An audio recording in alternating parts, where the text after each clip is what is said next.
हैं आप सब? आशा करती हूँ आप सब अच्छे होंगे, स्वस्थ होंगे।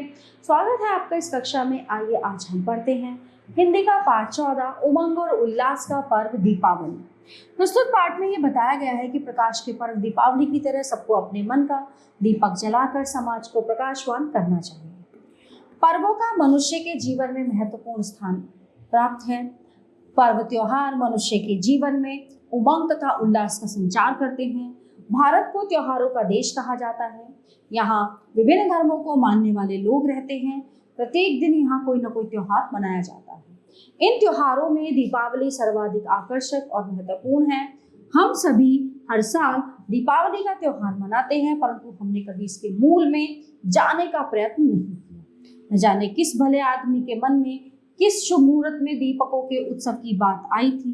पंडितों ने इस पर्व का इतिहास खोजने का प्रयत्न किया है। भक्तों का विश्वास कुछ और है एवं पंडितों के अनुसंधान कुछ और, मगर उत्सव है पुराना। बुद्ध देव के जीवन काल में यह उत्तर भारत में अवश्य मनाया जाता था और सबूत मिला है कि गुप्त काल में भी मनाया जाता था।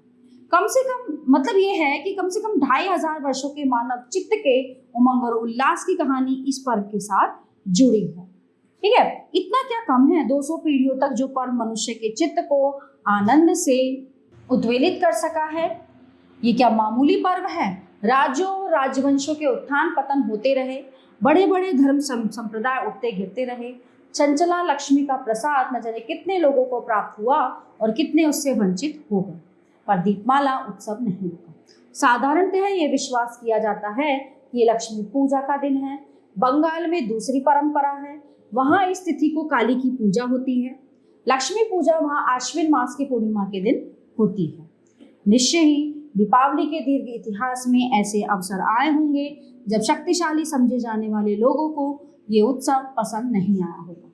ऐसे अवसरों पर इस उत्सव को बंद करा देने की आज्ञाएं भी निकाली गई होंगी। शक्तिशाली राजाओं की कुंचित भ्रकुटियों का शिकार कभी ना कभी इस उत्सव को भी होना पड़ा होगा, पर ऐसा हुआ नहीं। मनुष्य की सम्मिलित सामाजिक मंगलेच्छा को दबाना क्या संभव है? दीपावली का उत्सव हर साल ये संदेश दोहरा जाता है, राज्य बदल जाएंगे, राजमुकुट नष्ट हो जाएंगे, बची रहेगी मनुष्य की सामूहिक मंगलेच्छा।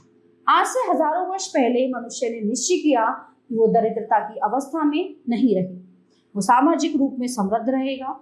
एक व्यक्ति नहीं, एक परिवार नहीं, एक जाति भी नहीं, बल्कि समूचा मानव समाज समृद्धि चाहता है, दारिद्र्य चाहता है, अमंगल का अंत चाहता है, उल्लास और उमंग चाहता है। दीपावली का उत्सव उसी सामाजिक मंगलेच्छा का दृश्यमान मूर्त रूप है। समूचा समाज आज दरिद्रता के अभिशाप से मुक्ति चाहता है, अभाव के शिकंजे से छूटना चाहता है। दीपावली उसके संकल्प की जलती हुई दीपशिखा है। राजवंश आए और गए, बड़े बड़े समृद्धशाली नगर बने और बिगड़े, किंतु मनुष्य की यह चिर प्रार्थित आकांक्षा पूरी नहीं हुई।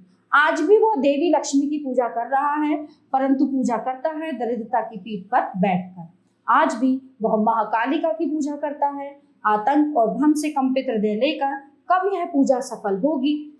कब महामाया का वह प्रसन्न मुख प्रकट होगा जिसे देखकर मनुष्य अभाव की मार से बच सकेगा? कब उनका वह रौद्र रूप दिखाई देगा जिससे वो भय और आतंक को ध्वस्त होते देखेगा? अभी तक तो ऐसा नहीं हो सका है। महामाया की अद्भुत लीला अभी दुर्भाग्य के विकट अट्टहासों से बाधाग्रस्त है।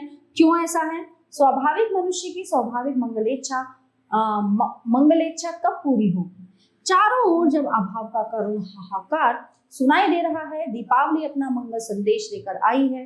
कई हजार वर्ष पहले मनुष्य ने सामूहिक रूप से समृद्ध होने का संकल्प लिया था, वो संकल्प लेकर आज भी जी रहा है। सामाजिक मंगलेच्छा को आज तक कोई नहीं दबा सका। वो न मरी न भूत हुई, जबकि न जाने कितनी व्यक्तिगत आकांक्षाएं मरकर भूत हो गई, कितने व्यक्तिगत प्रयत्न सदैव के लिए समाप्त हो गए।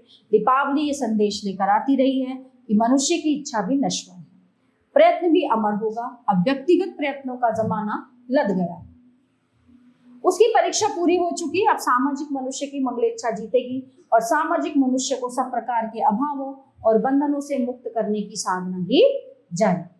तो प्यारे बच्चों, ये पाठ यहीं पे समाप्त होता है। आशा करती हूँ आपको बहुत अच्छे से समझ आया होगा। मिलते हैं अगली कक्षा में। धन्यवाद।